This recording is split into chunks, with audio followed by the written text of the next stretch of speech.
Bien, señores, siento un gran placer pues de contar en esta entrevista con el reputado médico y eminente ciudadano dominicano y por supuesto orgullo para nosotros, lo de nuestra patria chica, San Juan de la Maguana, que el doctor José Joaquín Puello Herrera, pues médico neurocirujano, nos acompañe en esta entrevista. Doctor, ¿cómo anda todo, caramba?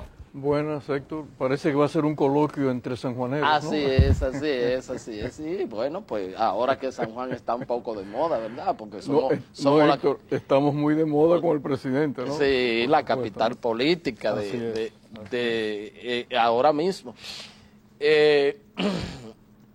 La vida lo ha llevado a usted a mucha cuestión. Desde muy joven, desde temprano, tuvo que, sin proponérselo un poco, pues casi iniciando su carrera profesional, caer como en la política sin querer, porque tiene que atender a parte de los complotados que participaron en el ajusticiamiento de Trujillo, y toda esta vida de pasar por la política, por los deportes. La verdad que usted debe sentirse muy satisfecho, ¿verdad?, de lo que ha hecho y de lo que le falta en los próximos 100 años que le quedan. No, muchísimo, y que tú lo veas. Amén. Mira, Héctor, sí, tienes razón tú en un sentido de que, como decía don Pablo Neruda, quizás al final de la vida de uno, porque la vida quizás, Héctor, no es como uno comienza, es como uno termina. Y como decía don Pablo Neruda, uno debe confesar que ha vivido al final de su vida y dejar una estela por lo menos de aportes. Tú que eres como yo de San Juan de la Maguana y conociste a mis padres, muy bien, tanto a mamá como a papá, tú sabes que ellos nos inculcaron y San Juan ha sido una cuna de tanta gente buena que ha tratado de dejar una impronta en el camino. Y de eso se trata, porque las sociedades, total, Héctor, solamente viven de eso, de lo que dejamos los ciudadanos que queremos, que las cosas se hagan bien, cada uno en su ambiente, tú como informador, tratando de orientar a la gente, yo como médico, como educador, mi paso por el deporte, etcétera, y de eso se trata, Héctor, la verdad que sí. ¿Cómo no? ¿Cómo no? Obviamente, dentro, la vida se vino a disfrutar, a gozarla, a aportar y a sufrir, y en este trayecto de la vida también el sufrimiento ha estado presente. Sí, lo sabré yo, Héctor, que tengo que luchar todos los días contra la muerte. La gente que nos está viendo no se imagina lo que es la verdadera vida de nosotros los dominicanos. Es en los hospitales que tú aprendes que la alegría de la cual nos nutrimos los dominicanos en la calle, en los sitios de trabajo. Cuando tú trabajas en un hospital es que te das cuenta del verdadero sufrimiento de la gente, cuando tú tienes que luchar contra la muerte todos los días. Pero la vida es así, la vida es una universidad, Héctor, la vida te va enseñando, te va llevando, lo importante es asimilar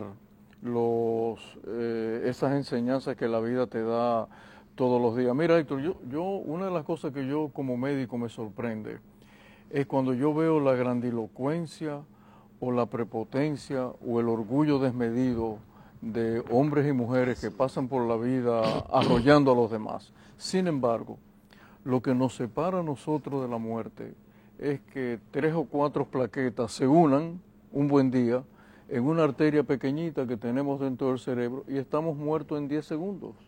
Entonces, cuando tú entiendes eso, y por otro lado, para los que creemos que hay algo más allá, y entendemos la grandeza de un Dios, tú dices, bueno, qué pequeños somos, o sea, ¿por qué ser tan prepotentes y tan súper orgullosos, etcétera? Y creernos que nos estamos llevando el mundo por delante. De suerte y manera que la enseñanza La enseñanza de Jesús en cuanto a la humildad es increíble. Solamente ese hecho de que, y hemos comenzado hablando un poco también de filosofía, pero solamente el hecho de que Jesús le lava los pies a los apóstoles es lo que te indica a ti lo que es lo que debería ser el comportamiento del ser humano. El símbolo de la humildad del ser más grande que ha pasado por toda la humanidad. Y mira, Héctor, yo que he asistido a la muerte de tanta gente importante y que ha estado en mis manos, como por ejemplo la noche que operé al presidente Guzmán, un hombre con todo el poder. Así mismo es. Y sin embargo, murió en la sala de operación en el viejo Hospital Marión, ahí cerca de la universidad, ¿no? 5:45 de la mañana, después de haber estado toda la noche tratando de controlar la hemorragia que le había producido el disparo en el lóbulo frontal, lóbulo temporal izquierdo.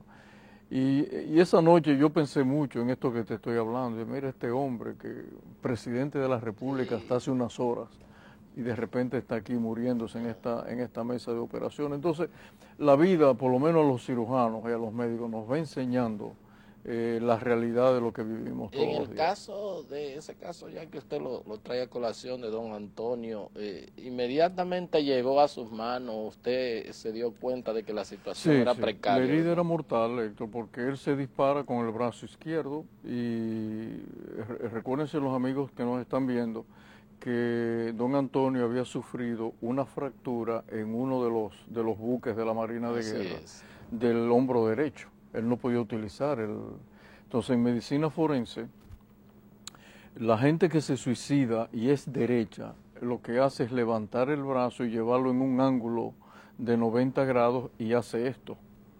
Pero si tú no eres derecho, tú no levantas el brazo izquierdo, tú te disparas desde abajo. Y eso es una de las enseñanzas de la medicina forense. Él se disparó desde abajo y al dispararse desde abajo la bala entró debajo de este hueso que tenemos ahí, que se llama el arco cigomático, y entró exactamente donde entra la principal arteria del cerebro. Y la destruyó, y el sangramiento que había ahí en la sala de operaciones fue brutal. Esa noche, Héctor, nosotros le pusimos a don Antonio cerca de 14 litros de sangre. Y aún así no sobrevivió, ¿no? Y él muere en la sala de operaciones. Él no muere después, muere en la sala de operaciones. En la sala de operaciones, sí. Y realmente para usted eso fue de mucho impacto, eso. Bueno, operar a un presidente de una nación, de cualquier nación, es un acto, por decirlo en términos lo más suave posible, es un acto muy solemne, de mucha seriedad. Saber porque que tiene al presidente, pero bueno, además es un paciente lo que tengo. Son de las cosas que sí. Bueno, en ese sentido decirte que afortunadamente cuando tú pasas por entrenamiento quirúrgico, es como el entrenamiento militar, Héctor. O sea, el cadete o el soldado oye un disparo y se tira al suelo, ¿no? Instintivamente, porque se lo enseñaron. Es lo que se llama en neurofisiología la conducta aprendida. Bueno, en el entrenamiento quirúrgico es igual. A ti te enseñan a despojarte de tu personalidad durante las horas que tú estás, en el caso nuestro, con un cerebro abierto, y tú te concentras. Yo he operado hijos míos, y en el momento a mi hijo mayor yo lo operé, y en el momento de la cirugía yo me olvidé que era mi hijo. Por Dios. Totalmente, o sea, yo actuaba automáticamente con la enseñanza que había tenido en la escuela de cirugía. Y eso un poco no está, doctor, no está permitido eso. Sí, está permitido, aunque ha habido casos que yo he vivido personalmente, donde el cirujano después de mentalizar que la persona que estaba en el quirófano era su hijo, se desmayó. Fue el caso de mi jefe cuando yo hacía cirugía infantil en Gales, en Inglaterra. El hijo de mi jefe se cayó de un árbol, hizo un hematoma en el cerebro. Yo estaba, ese domingo, él me lo había dado libre. Y de repente cuando llego a la casa, me llaman que vaya al hospital. Y cuando entro a la sala de operaciones, lo encuentro a él, Héctor, operando a su hijo de un hematoma en el cerebro. Él me ve que yo entro, yo era jefe de residente, y me dice, José, ven, entra, sigue la operación. Yo me lavo, continúo la operación que él estaba haciendo, y cuando miro hacia atrás, él se había desmayado. Se desplomó. Sí, pero obviamente que los cirujanos, muchos cirujanos operan a sus hijos y a sus familiares, ¿no? Cosas dramáticas, bueno, tú recordarás el caso de Sagrario Ercira Díaz. Sí. Qué dramático esa Muy tarde, dramático.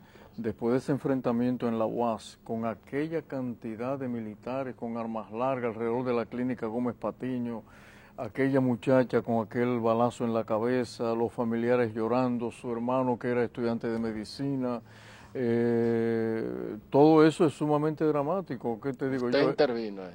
El caso del propio Pedro Livio Cedeño, de la noche del 30 de mayo, el caso del vicepresidente Fernández Mármol, que tú recuerdas, Sí, que sí. murió de cáncer, yo lo operé del cáncer. Entonces, todo eso... En el caso de Pedro Livio, doctor, usted tan joven y sabiendo a la situación en la que se exponía y todo, y cómo no llegó la represión hacia donde usted. Tú no has oído decir que la juventud no piensa. Mira, esa fue una noche dramática, pero sobre todo porque quienes llevan a Pedro Livio, el doctor Marcelino Vélez Santana, el doctor Bienvenido García, que van a la clínica internacional, ellos inmediatamente llegaron con Pedro Livio, dijeron que para las 6 de la mañana los Trujillo iban a estar fusilados, porque esa era la intención. O sea, esa misma noche era fusilar o encarcelar a los Trujillo. Entonces, para nosotros, muchachos jóvenes que estábamos ahí, aquello era como un concierto en re menor en violín, ¿no? Y obviamente que a esa edad, la verdad, Héctor, que uno hace cosas que después tú miras hacia atrás y sientes que el corazón te palpita rápidamente. Pues dices, ¿cómo lo hice? ¿Por qué lo hice? O sea, ¿qué me llevó a eso, no? Pero eso es parte de los jóvenes. Pero cuando se piensa también, no podía haber arrepentimiento porque se hizo lo correcto, inclusive como Así médico se actuó como profesional, ¿verdad? Así es, Que así es. Y déjame decirte, yo no discrimino en momentos terribles cuando la propia presidencia del expresidente Balaguer, yo recuerdo haber intervenido a aquel oficial de la policía que había asesinado a los muchachos del club de Varias Luces. No solamente eso, sino que muchos de estos asesinos, psicópatas, Héctor, ellos sienten una necesidad imperiosa de comunicarte el crimen. No me diga. Pero te lo comunican bajo el secreto médico. El secreto médico es incontrovertible, o sea, lo que tú me dices a mí en mi consultorio, yo no lo puedo revelar a nadie. Y a veces secretos, tantos secretos que uno escucha. Y yo, por ejemplo, a veces ni siquiera en el récord lo anoto, me quedo simplemente en el disco duro de mi cerebro. Y yo operé ese señor. Eso es como la confección a un sacerdote. Es como la confesión de un sacerdote. Y ese señor, cuando a mí me llaman a operarlo, me llamó el doctor Charles Dunlop, que era el director que fue un gran médico, un excelente médico, excelente persona, del viejo Hospital Marión. Del Marión, sí. Yo llego a la sala de operaciones y uno de mis anestesiólogos, que en paz descanse, me dice, ¿tú sabes a quién tú vas a operar? Le digo, sí. Dice, pero él se está muriendo. ¿Qué tú vas a hacer con salvar a este monstruo, no? Sin embargo, yo lo operé. Como te dije al principio, me despojé de mi criterio personal y entré a su cerebro y traté de salvarlo. Desgraciadamente él murió. Pero lo que te quiero decir con esto es que uno tiene que actuar así en la profesión médica. Tú no puedes, bajo ningún concepto, llevar la parte interna tuya emotiva al quirófano. Mira, Héctor, yo operé a quien después fue un gran amigo, como un hermano, pero en los años universitarios fue mi principal oponente, Asdrúbal Domínguez. Asdrúbal. Yo operé a Asdrúbal. Asdrúbal yo lo operé de un tumor benigno del cerebro, uno de los tumores más difíciles de sacar, de extirpar y que el paciente salga bien. Sin embargo, cuando yo entré a la sala de operaciones a operar a Asdrúbal, Lo hice con lo poco, lo mucho que Dios me ha dado y mi entrenamiento me ha dado para que saliera bien. Y después de eso, Asdrúbal y yo fuimos íntimos amigos, después de haber sido grandes opositores Una gran persona. en la universidad, ¿no? Así es. Doctor, finalmente para hablar de ese tema, me han dicho algunos médicos que cuando un médico pierde a un paciente, aún sabiendo las condiciones precarias que llega, aunque es médico y ya está acostumbrado a eso, pero su condición de ser humano lo sufre como el que más. No logras acostumbrarte. Esa noche uno no duerme, Sí. te lo puedo decir por mi experiencia de 50 años, más de 50 años en los quirófanos. Esa es la noche que tú no duermes, porque si tú eres un cirujano honrado, tú tienes que repasar mentalmente lo que hiciste, hacer una retrospección y hacer una autocrítica. ¿Qué hice que pudo haber sido mal hecho? ¿Qué hice que mis profesores no me enseñaron? O si no me enseñaron, o si me enseñaron, yo lo olvidé. Pero donde eso tiene, Héctor, ribetes dramáticos, es con los niños. Ay, sí. Los niños a uno le dan muy duro, a uno, muy duro. Aunque tú sepas que es algo maligno, que no lo puedes salvar, cuando un niño muere después en el quirófano o fuera de, no tanto en el quirófano porque ya la gente no muere tanto en los quirófanos, después anímicamente te golpea muy duramente por muchos días. Así es, así es. Y un tema que me imagino que es duro para usted y para todos los que lo queremos, fue el día de la noticia con el accidente de su hijo. Así, Sí, imagínate, como decía Luisín Mejía, que me acompañaba, porque yo recibo la noticia en Antigua, Héctor, yo no estaba aquí, de la manera más brutal que tú te puedes imaginar. Nos habíamos acostado como a la 1 de la mañana, una reunión deportiva.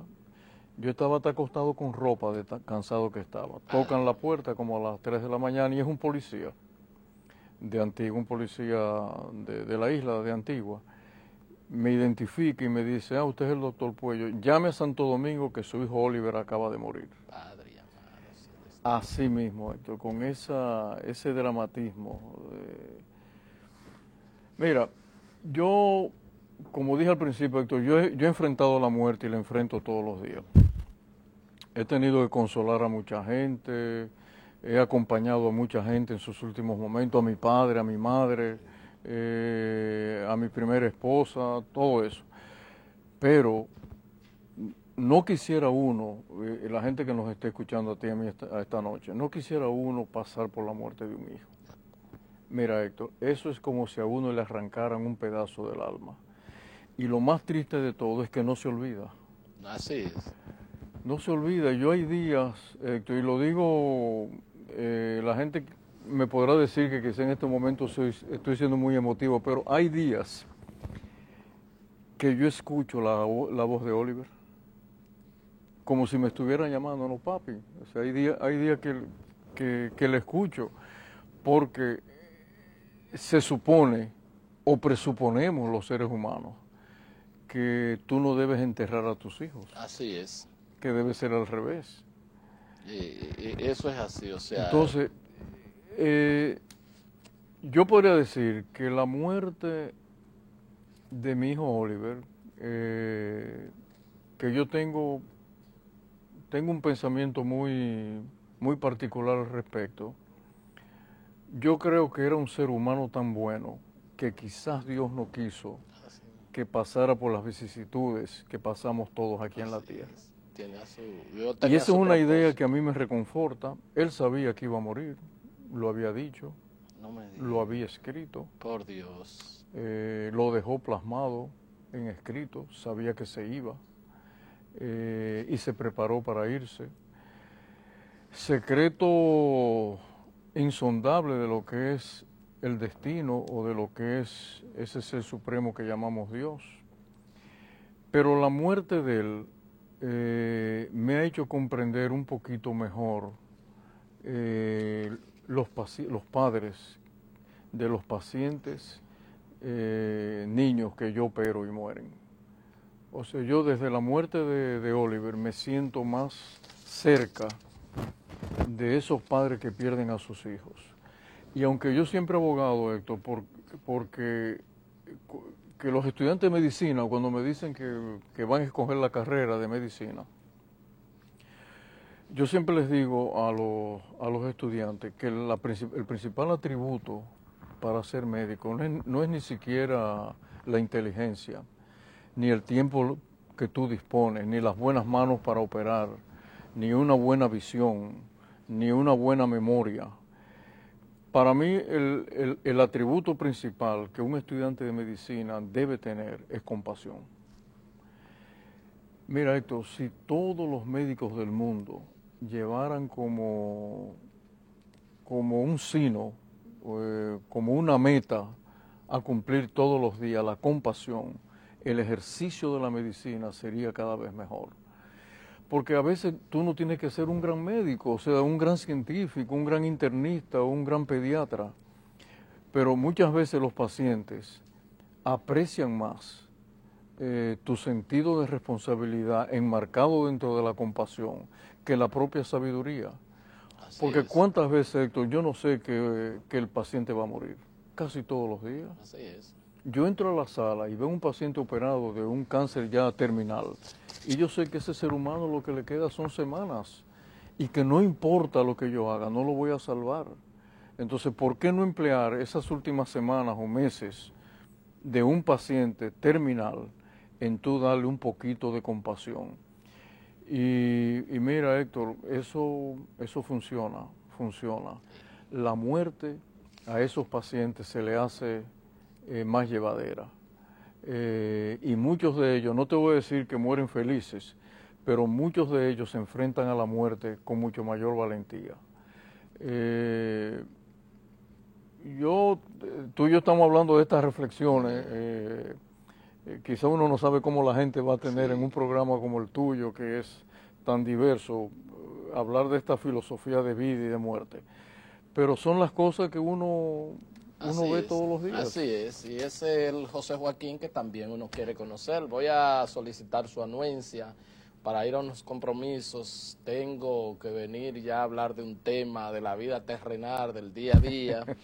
Y pues pausamos y ya regresamos con la parte complementaria con el doctor José Joaquín Poiva.